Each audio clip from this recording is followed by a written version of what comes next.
To India Today's Foreign Affairs editor Geeta Mohan, who's right now in England, and she's been reporting constantly from London. Very interesting. What a landslide victory, a wave of a kind, Geeta.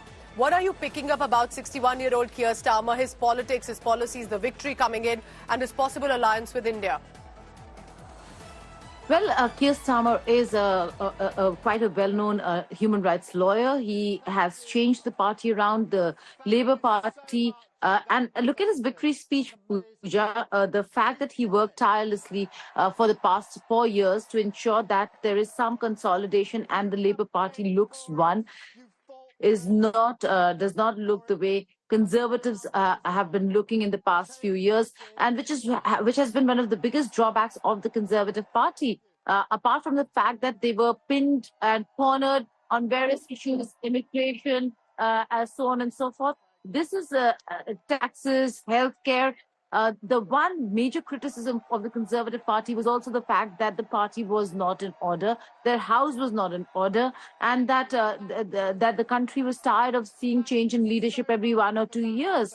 And what Labour really projected was, one, they were talking about very strong, important issues and cornering the government on taxes, on economy, so on and so forth, but also they showed a very united front, and that's certainly something that everybody is crediting Keir Starmer for.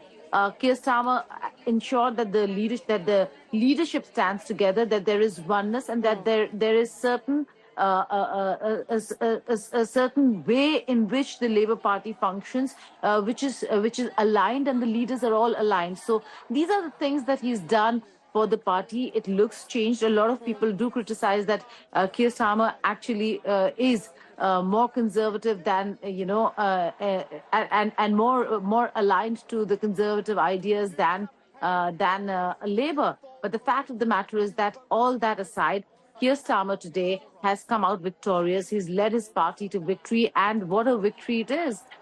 It might not have, up until now, Pooja, has not crossed the Tony Blair record of 1997, but looking the way they are, and if should the exit polls be a very strong leader, forming a very strong government, and will be able to pass legislations smoothly in Parliament. The other aspect of this entire exit polls that we were looking at, and now the halfway mark is through, so that's why he came out with the victory speech. He came and in the Labour headquarters and spoke with the constituents, as also Labour members, and said that now they have to work for the country, that it is not about the party, it is about the country, and that it was not preordained. This is not something that just happened. It is something that they really worked very hard for. Geeta, and also I want to add to the viewer here, remember, if it's morning in India, it must be early morning there for London, should be about 6 a.m. if I'm correct. Geeta Mohan is right on the streets tracking the election results. Geeta, tell us about Keir Starmer with regard to India, because Jeremy Corbyn, earlier leading the Labour Party, had in many ways an anti-India stance when it came to, for example, Kashmir. How do you think Keir Starmer, his policies, or the Labour Party's reactions to now a kind of a new India, stronger, stable India with regard to economy could be when these political alliances come forth? See, again, Pooja, when a party is in opposition, they can make all the noise about various issues. It changes overnight the moment they are in power and they form government. The Labour Party has been very, very keenly watching India-UK relations.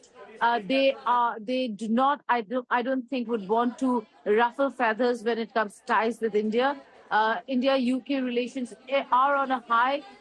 And India is priority. Whether it was for the Conservatives or for the Labour, I don't really see that change. And why do I say that? Is because under Keir Starmer's leadership, while they were campaigning and looking at maybe surging ahead here in the United Kingdom, the shadow ministers in the United Kingdom, you have shadow ministers in the opposition party. So if there is a finance minister, there'd be a shadow finance minister in the opposition who would be looking at that very same area at the very same ministry. And should they come to power, then the transition is easy. So the shadow foreign secretary, David Lammy, was in India, shadow health secretary, shadow treasury secretary. All of them were in India not so long ago. They were engaging India. They were trying to see how best to engage in India should they come to power, then how that continuum of conversations, And even talks during the should take election place. campaigning, Geeta, it was interesting how whether it was Rishi Sunak or Keir Starmer, they were engaging the Indian diaspora, they were going to temples, they were reaching out. He even had said, I remember in one of the election campaigns, I'm here for public seva, I will engage the Hindu community there. So there's been clearly a marked difference when it comes to acknowledging, specifically when it comes to Indian diaspora or Indian origin British Hindus. Oh, India, the Indian community. Now, there's a distinction over here. Indian community over here, Pooja, is a massive vote bank. They try Okay. to woo the Hindu voters. They try to woo the Indian community. And it is a labor wave that we are seeing in the country. The pockets where we have the Indian community, there are only a certain pockets where they can actually influence and impact change, not the rest of the United Kingdom. Having said that, the Indian community, again, is a very influential community in certain pockets, very important vote bank. So we saw Starmer do the temple run. We saw Sunak go to various temples, all of them trying to engage and show the multicultural, multi-religious country that the United Kingdom has really become. Hinduism and Hindu population over here is a significant number, nearly third largest religion practiced here in the United Kingdom. So very important vote bank, and is the reason why they were engaging the Indian community over here. Also, not just in terms of vote bank, it's also a very influential vote bank in terms of what they really do. They're professionals, they are affluent, they're wealthy, they're business people. They no longer belong to the service class or the labor class. So a very influential, wealthy community that they require, even in their politics. In politics also they've grown. Having said that, that's domestic politics. Having said that, their engagement with India will continue. They will look at India, and owing to all the wars, Labour has come out, Pooja, with an entire policy on clean energy. And why are they doing that? That also brought in a lot of criticism because Conservatives tried to pin and corner Labour, saying that they are going to take away all our land and give it and build these homes for immigrants and refugees and build these plants and big, huge energy plants and cut down all the trees. That aside, what Labour is also trying to do is that because of the Russia-Ukraine war and owing to these wars, they realize that energy security is paramount, and so they are looking at that I would say it's very interesting, Geeta, isn't it? Because while Rishi Sunak has had a cordial relationship with India, with specifically Prime Minister Modi, how Keir Starmer will be important with regard to UK and India. And Geeta Mohan is on the ground in London, and she's constantly tracking and giving us updates and reactions as well. Geeta, looking forward more to your coverage after as and when elections are announced with the results. Thank you very much for now.